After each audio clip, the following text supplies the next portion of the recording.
Sir నమస్కారం sir. నమస్తే అండి. సార్ 'ఎన్టీ రామారావు' గారి పౌరాణిక చిత్రాలు అప్పట్లో సెన్సేషన్ క్రియేట్ చేస్తే ఎన్నో సినిమాలు కూడా తీశారాయన పౌరాణికాల్ని బేస్ చేసుకొని. అయితే ఇప్పుడు వాటిపైన హిందూ సంఘాల నుంచి విమర్శలు వస్తున్నాయి, దాడి జరుగుతుందని చెప్పేసి కథనాలొస్తున్నాయి సార్. మరి నిజంగా హిందూ సంఘాలు రామారావు గారి సినిమాల పైన విమర్శలు చేస్తున్నారా? అంటే అప్పుడేమన్నా ఆయన వీళ్ళ మనోభావాలు దెబ్బతీసే విధంగా సినిమాలేమన్నా తీశారా? అయితే వాళ్ళిప్పుడు ఈ విధంగా ఎందుకు రియాక్ట్ అవుతున్నారు సార్? అసలేం జరుగుతుంది? అంటే ఈ మధ్య అనంత శ్రీరాముడు గన్నవరం దగ్గర జరిగినటువంటి ఒక కార్యక్రమంలో మాట్లాడుతూ హ్మ్. అంటే కృష్ణా జిల్లాలోనే మాట్లాడుతూ కృష్ణా జిల్లాలో పర్టికులర్గా ఫలానా సామాజిక వర్గం అని కూడా చెప్పాడు ఆయన. కమ్మ అని కూడా వాడేశాడు. కాబట్టి మనం మొహమాట పడక్కర్లేదు. కమ్మ కులానికి చెందినటువంటి ఒక కుల పెద్ద లాంటి మనిషి ఉన్నాడిక్కడ, పుట్టాడిక్కడ. ఆయన తన ఇష్టం వచ్చినట్టు హైందవ సమాజాన్ని ఇబ్బంది పెట్టే కథలతో సినిమాలు తీసినప్పుడు మనం మాట్లాడలేదు, ఇప్పుడు మాట్లాడాల్సిన అవసరం ఉంది అన్నాడు ఆయన. సరే, అది మొదలైన తర్వాత సోషల్ మీడియాలో రకరకాలుగా రాసేస్తున్నారు, కొంతమంది మాట్లాడేస్తున్నారు. అంటే ఇంకా సీరియస్ క్రిటిసిజం పెట్టి ఉండాల్సింది, ఆయన ఇంకా చాలా మాట్లాడాడు చాలా సినిమాల్లో. ఆయన పర్టికులర్గా ఈ అంశాల పట్ల చాలా ద్వేషభావంతో ఉండేవాడు. ఆ ద్వేషాన్ని రకరకాల చోట్ల వ్యక్తీకరించాడు. ఇలా కొంతమంది రాస్తుంటే, కొంతమంది ఆయన సినిమాల్లో క్వాలిటీ ఉండేది కాదు, అంటే ఆర్గ్యుమెంట్లు ఉండేవి కానీ క్వాలిటీ ఉండేవి కాదు, ఈ ఆర్గ్యుమెంటులు కూడా కొంచెం కన్ఫ్యూజ్ చేసే పద్ధతిలో ఉండేవి అనేది కొంతమంది రాస్తున్నారు. వ్యాసాలు రాస్తున్నారు. ఇప్పుడు సోషల్ మీడియాలో చాలా డిబేట్ జరుగుతోంది ఎన్టీఆర్ సినిమాల్లో వ్యక్తీకరించిన భావజాలం మీద. అది దానవీర సూరకర్ణలో మాట్లాడిన ఆచార్యదేవ అనే డైలాగ్ మీద కూడా చర్చ జరుగుతుంది ఇప్పుడు. అంటే అక్కడ ఇంటెన్షన్ ఏమిటి అంటే, మా కురువంశం ఏనాడు కులహీనమైనది అంటాడు ఆయన. ఇప్పుడు కులము అని వ్యర్థవాదం ఎందులకు అంటాడు. ఆ డైలాగును తీసుకుని కులహీనమైనది అని చెప్పడం కరెక్టా అనే దాని మీద ఒక చర్చ జరుగుతోంది. అయితే కులహీనమైనది అని ఆయన ఏ కాంటెక్స్ట్లో చెప్పాడు? కులహీనమైనది అని అనవలసిన అవసరం లేదు, కానీ అన్నాడు. ఎందుకు అని ఉంటాడు అంటే ఆ కాంటెక్స్ట్లో అన్నాడు ఆయన. అంటే మనం కులం గురించి మాట్లాడటం ఏమిటి, మనం కులం అసలు ఉందా మన దగ్గర అన్న పద్ధతిలో ఒక సెల్ఫ్ క్రిటిసిజం చేసుకుంటూ ఇలా రూట్స్లోకి వెళ్ళి మాట్లాడతాడు. అది జస్టిఫికేషన్, ఆ క్యారెక్టర్లో నుంచి చూడాలి. అది ఆ క్యారెక్టర్లో నుంచి చూడాలి, కానీ బయట నుంచి చూస్తే అది ఆడ్గానే కనిపిస్తుంది. అలా ఆడ్గా కనిపించిన వాళ్ళు క్యారెక్టర్లో నుంచి చూసే ప్రయత్నం కన్నా కూడా ఇది సబబా అన్న టోన్లో ఒక ఆర్గ్యుమెంట్ని స్ప్రెడ్ చేస్తున్నారు. అయితే ఎవరు ఎన్ని విధాలుగా మాట్లాడినప్పటికీ ఆయన పౌరాణిక సినిమాల్లో మాట్లాడిన రకరకాల ఆర్గ్యుమెంట్లు, అలాగే ఆయన ఆర్య ద్రావిడ సిద్ధాంతం కూడా మాట్లాడాడు ఓ సినిమాలో. రాముడి పాత్ర వేసి రావణ భజన చేశాడు ఒక సినిమాలో. అంటే రేపు ఒక ధృవతార రాలిపోనున్నది అంటాడు. ఎవరా ధృవతార అని అందరూ, ఆంజనేయుడు లక్ష్మణుడు అందరూ ఆందోళన పడతారు. వీళ్ళందరూ ఆందోళన పడుతుండగా నెమ్మదిగా చెప్తాడు ఆయన, రావణ బ్రహ్మ అని. అదేమిటి, ఆ దుర్మార్గుడు చనిపోతుంటే మీరు బాధపడటం ఏమిటి అంటారు అందరూ. లేదు ఆయన చాలా గొప్పవాడు అని రాముడు చెప్తాడు వీళ్ళందరికీ. అట్లా రాముడితో రావణుడి గురించి ఒక ఉపన్యాసం చెప్పించటం లాంటి కొన్ని పనులు చేశాడు ఆయన. అయితే ఆయన జస్టిఫై చేసుకుంటూ ఒక ఆర్గ్యుమెంట్ చెప్పేవాడు. పురాణాలని నేను క్రిటికల్గానే తీస్తాను, క్రిటికల్గా తీయటం తప్పు కాదని నేను అనుకుంటున్నాను. నేను అపహాస్యం చేయలేదు ఎప్పుడు, నేను క్రిటికల్గా వెళ్ళాను తప్ప రెడిక్యూల్ చేసే ప్రయత్నం ఎప్పుడూ చేయలేదు. కాబట్టి నా క్రిటిసిజం మీద కౌంటర్ క్రిటిసిజం ఏదైనా ఉంటే మాట్లాడండి, దానికి నేను సమాధానం చెప్పగలిగితే చెప్తాను, లేదంటే లేదు అని ఒక ఆర్గ్యుమెంట్ చెప్పేవాడు ఆయన. ఆయన ఉన్న రోజుల్లో ఆయన దగ్గరికి ఈ విషయం ప్రస్తావనకు వచ్చినప్పుడల్లా ఇదే చెప్పేవాడు ఆయన. అది కామేశ్వరరావు గారికి చెప్పాడు, ఇద్దరు ముగ్గురు ఇతర దర్శకుల దగ్గర కూడా ఈ ప్రస్తావన చేశాడు ఆయన. రెండోది క్వాలిటీ ఎందుకు ఉండవు, ఆయన సొంత సినిమాలు ఆయన ఒక పర్పస్ కోసం తీసేవాడు, ఒక ఆయనకు అనిపించిన ఒక విషయం చెప్పడం కోసం సినిమా తీసేవాడు. ఆ సినిమా తీసేటప్పుడు దీన్ని సమాజం సంపూర్తిగా ఆదరిస్తుందా లేదా అనే దీనిలో కూడా ఆయనకి సందేహం ఉండేది. జనం ఆదరిస్తారా అని చెప్పి ఆదరించరేమో అని చెప్పాల్సింది చెప్పకపోవడం తప్పు అనుకునేవాడు. అనుకుని చెప్పక తప్పదు, కానీ నష్టపోకూడదు, మనం నష్టపోకుండా దీన్ని నడపాలి. అందుకని ఏం చేసేవాడంటే సొంత సినిమాలు తీసేటప్పుడు డిస్ట్రిబ్యూటర్లను అడిగేవాడు, అయ్యా రామారావు ఫ్లాప్ సినిమాకి ఎంత వస్తుంది అని అడిగేవాడు. వాళ్ళు చెప్పేవాళ్ళు ఇంత వస్తుంది అని. దానిలో సగం డబ్బులు పెట్టి సినిమా తీసేవాడు. అంటే సినిమా ఫ్లాప్ అయినా ప్రాఫిట్ వస్తుంది. ప్రాఫిట్ వస్తే ఇలాంటిదే ఇంకొక సినిమా తీయటానికి ఉపయోగపడుతుంది. అట్లా ప్లాన్ చేసుకుంటూ వెళ్ళాడు. అందుకని క్వాలిటీ తక్కువే ఉంటుంది ఆయన. అంటే ఒక ఆర్టిస్ట్తోనే 6 క్యారెక్టర్లు చేయించిన సందర్భాలు ఉన్నాయి. చలపతిరావుతో దానవేరు స్వరకరంలో 5వ క్యారెక్టర్లు చేయించాడు ఆయన. ఆ చివరి పాత్ర చేస్తూ ఉండగా అడిగాడు తనే, అన్నగారు ఇన్ని చేసేస్తున్నాను నేను, జనం గుర్తుపట్టేస్తారేమో, నవ్వుతారేమో అని. అప్పుడు రామారావు గారు చెప్పిన సమాధానం ఏంటంటే, చలపతిరావు చాలా ఇంటర్వ్యూల్లో చెప్పాడు ఇది, ఎన్టీ రామారావు అంటే ఎవరో తెలియని గ్రామాలు కూడా ఉన్నాయి ఇంకా ఆంధ్రప్రదేశ్లో, నిన్ను గుర్తుపట్టడం ఏంటి, నోరు మూసుకుని చెయ్యి అన్నాడు. అంత క్లారిటీతో ఉండేవాడు ఆయన. కాబట్టి అలాగే తీసేవాడు. సత్యనారాయణతో 2 క్యారెక్టర్లు, జగ్గారావుతో కొన్ని, ఇలా తను 3, 4 వేసేవాడు. వాళ్ళ పిల్లలతో యాక్ట్ చేయించేవాడు. ఇలా ఒక డిజైన్ ఉండేది ఆయన. ఆ డిజైన్లో వెళ్ళేవాడు. ఆడే సినిమాలు ఆడేవి, పోయే సినిమాలు పోయేవి, అవన్నీ పట్టించుకునేవాడు కాదు. దానవీర సూరకర్ణ చాలా తక్కువ డబ్బులతో తీశాడు ఆయన. 40 రోజుల్లో కంప్లీట్ చేశాడు సినిమాని. అంతా కలిపి 20 లక్షల లోపే ఖర్చు అయింది. అది 17-15 మధ్య అంటారు. ఆ సినిమా 2 కోట్లు కలెక్ట్ చేసింది. మరి అది బీభత్సమైన ప్రాఫిటే కదా. ఆ ఆర్గ్యుమెంట్లు ఆ సమాజానికి కనెక్ట్ అయ్యాయి. ఎందుకు కనెక్ట్ అయ్యాయి? కురుక్షేత్రం ఎందుకు దెబ్బతింది, ఈ సినిమా ఎందుకు ఆడింది అంటే ఇదేదో గొప్పగా ఉందని కాదు, కురుక్షేత్రమే గొప్పగా తీశారు. నిజానికి వాళ్ళు చాలా ఖర్చు పెట్టారు, 40 లక్షల పైన ఖర్చు పెట్టారు ఆ సినిమాకి. అంత ఖర్చు పెట్టి అంత క్వాలిటీతో రాజస్థాన్ వెళ్ళి తీసుకొచ్చారు. ఆ కష్టం ఎందుకు వృధా అయిందంటే, ఈ సినిమాలో ఆయన అప్పటి సమాజం ఏదైతే ఆలోచిస్తోందో ఆ ఆలోచనలకి కనెక్ట్ అయ్యేటువంటి అభిప్రాయ ప్రకటన చేసింది ఈ సినిమా. అది ఏదో మేరకు కనెక్ట్ అయింది.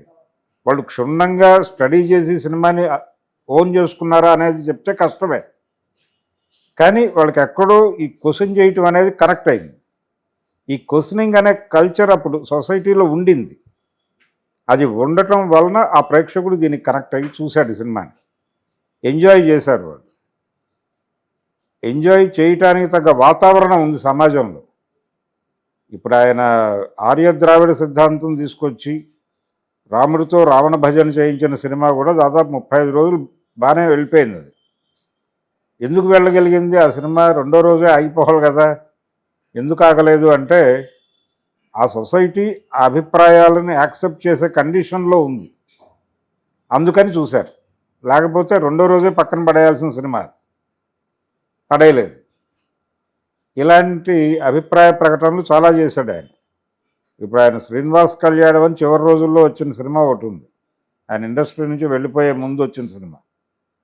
దాంట్లో ఒక ముస్లిం క్యారెక్టర్లో సత్యనారాయణ కనిపిస్తాడు. కనిపించి మక్కా వైపు తిరిగి నమాజు చేసిన, 7 కొండలు ఎక్కి వెంకన్న అని మొక్కినా ఒకటే కదా. ఇలాంటి ఎవరు వాంటెడ్గా వీళ్ళిద్దరి మధ్య చిచ్చు పెడుతున్నారు. తిరుమలలో మాకు కూడా షేర్ ఉంది కదా, అక్కడ బీబీ నాంచారి ఉంది కదా, ఇలా రకరకాల మాటలు నడుస్తాయి. ఇది కొంచెం వితండవాదంలో అనిపించవచ్చు, కానీ ఏదో ఒక ఆర్గ్యుమెంట్ పెట్టే ప్రయత్నం చేసేవాడు ప్రతి సినిమాలోనూ. ఏదో ఒక చర్చ జరగాలి, అది సమకాలీన సమాజంతో లింక్ అయి ఉండాలి అనుకుని సమకాలీన సమాజంతో లింకు పెట్టి ఆ పౌరాణిక పాత్రలతో మాట్లాడించేవాడు. అదొక టెక్నిక్. ఆ టెక్నిక్లో ఆయన సినిమాలు తీసేవాడు. ఆ ధోరణి అనుకోవచ్చు. ఆయన చదివేవాడు. ఆయన పత్రికలు చదివేవాడు. చార్వాక లాంటి పత్రికలు కూడా చదివినట్టుగా మనకి దాఖలాలు ఉన్నాయి. మధుకూరి జాన్సన్ గారే చెప్పాడు ఆయన చార్వాక చదివేవాడని.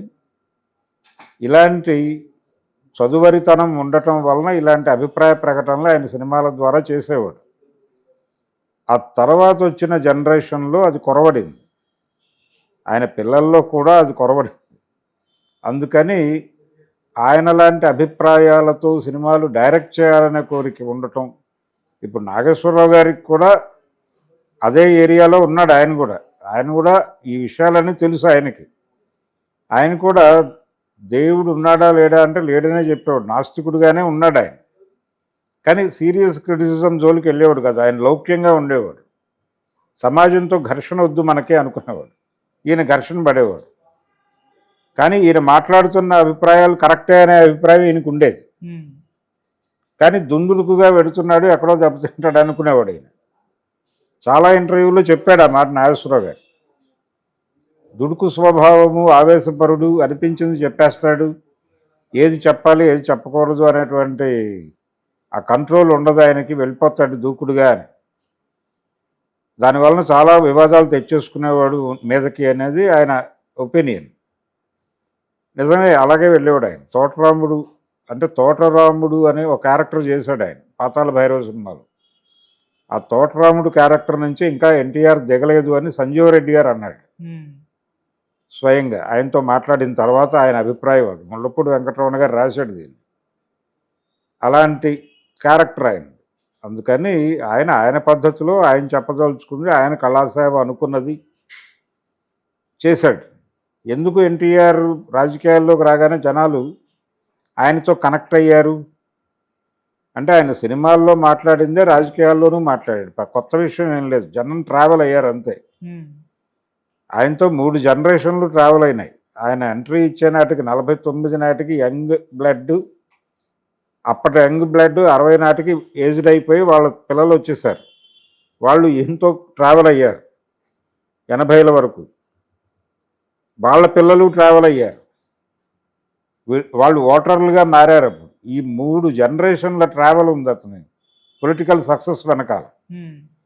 సినిమాల్లో వీళ్ళ ట్రావెల్ అంతా ఆయన ఏదైతే చెప్తూ వచ్చాడో ఆ చెబుతూ వచ్చినటువంటి అంశాలే రాజకీయాల్లోకి వచ్చి మాట్లాడాడు. ఆయన విభీషణుడి మీద రావణ పాత్రలో ఆయన మాట్లాడుతూ, నువ్వు ఆ లంకకు సంబంధించిన విషయాలు ఇవన్నీ చెప్పేస్తున్నావు వాళ్ళకి, బాగానే ఉంది, కానీ నువ్వు ఒక ద్రోహిగా ముద్రపడతావు అని కూడా నువ్వు అనుకోవడం లేదు అని చెప్పి ఆయన రాజకీయాల్లోకి వచ్చిన తర్వాత ఒక మాట అనేవాడు తరచు, తెలుగువారి ఆత్మగౌరవాన్ని ఢిల్లీ నడివీధుల్లో అమ్మేస్తున్నారు కాంగ్రెస్ వాళ్ళు అని. ఈ డైలాగ్కి మాతృక అక్కడ కనిపిస్తుంది. అంటే మన దేశ స్వాతంత్రాన్ని ఆత్మాభిమానాన్ని తీసుకెళ్ళి రాముడి పాదాల దగ్గర పెట్టేస్తున్నావు అంటాడు. సేమ్ డైలాగ్ యాజ్ ఇట్ ఈజ్గా కొద్దిపాటి మార్పులతో రాజకీయాల్లో మాట్లాడాడు ఆయన. ఈ పోలికలు అనేకంగా అనిపిస్తాయి వెనక్కి వెళ్ళి చూస్తే. ఆయన ఎమ్మగోల్లో అంత సీరియస్ క్రిటిసిజం సంజయ్ గాంధీ గురించి, ఇందిరాగాంధీ గురించి ఎందుకు మాట్లాడాడు అనేది ఆయన తెలుగుదేశం పార్టీ పెట్టిన తర్వాత ప్రపంచానికి అర్థమైంది. తాతమ్మ కల్లో ఎందుకంత ఓపెన్గా అటాక్ చేయడానికి వెళ్ళాడు అనేది కూడా ఆయన పొలిటికల్ పార్టీ పెట్టిన తర్వాత అర్థమైంది. ఆయన రాజకీయాల్లో అద్భుతాలు చేశాడా లేదా అనేది పక్కన పెట్టేస్తే కొన్ని వినూత్నమైన ఆలోచనలు చేసేవాడు, దూకుడుగానే వెళ్ళేవాడు. దెబ్బతిన్న సందర్భాలు అనేకం ఉన్నాయి. ఆయన ఎలాంటి పనులు చేసేవాడు అంటే ఏదో చేయాలి జనాలకి అని ఉండేది, ఒక అభిప్రాయం ఉండేది ఆయనకి. ఆయనకి హోటళ్ళ వాళ్ళు దోచేస్తున్నారని ఒక అభిప్రాయం కలిగింది ఒకసారి ఆయన సీఎంగా ఉండగా. కలిగి వెంటనే ఒక ఆర్డర్ వేశాడు, హోటళ్లలో టిఫిన్ ఇంతకంటే ఎక్కువ అమ్మకూడదు, తూకం వేసి ఇవ్వాలి, ఇడ్లీలు ఇంత తూకం ఉండాలి, తూకం వేసి ఇవ్వాలి, అలాగే ఇంతకంటే రేటు ఉండడానికి వీల్లేదు, రూపాయి కంటే భోజనం ఉండకూడదు, ఫుల్ మీల్స్ రూపాయికి మాత్రమే పెట్టవాలని, ఇడ్లీలు ఏదైనా సరే పావల 35-50 పైసలకు మించి టిఫిన్ ఉండకూడదు. ఇలా రూల్స్ పెట్టి ఒక ఆర్డర్ ఇచ్చాడు ఆయన. హోటళ్ళ వాళ్ళందరూ కంగారు పడిపోయారు. కంగారు పడిపోయి ఇదేంటి మహాప్రభు అని వెళ్ళారు. బట్టలు కూడా ఇంతకంటే ఎక్కువ అమ్మకూడదని ఒక రూల్ పెట్టాడు. ఇలాంటివి అనేకం. అవి విచిత్రం కావచ్చు, అంటే బ్లంట్గా తనకు అనిపించింది చేసేవాడు. అలాంటి సందర్భాల్లో అనేక సెక్షన్స్ నుంచి విమర్శలు కూడా ఎదుర్కొన్నాడు. ఈ ఓపెన్ దీంతో అంటే ఏది అనిపిస్తే అది మాట్లాడటం, ముసుగేయకుండా మాట్లాడటం అనేది అనేక తలకాయ నొప్పులు కూడా తీసుకొచ్చింది ఆయనకి.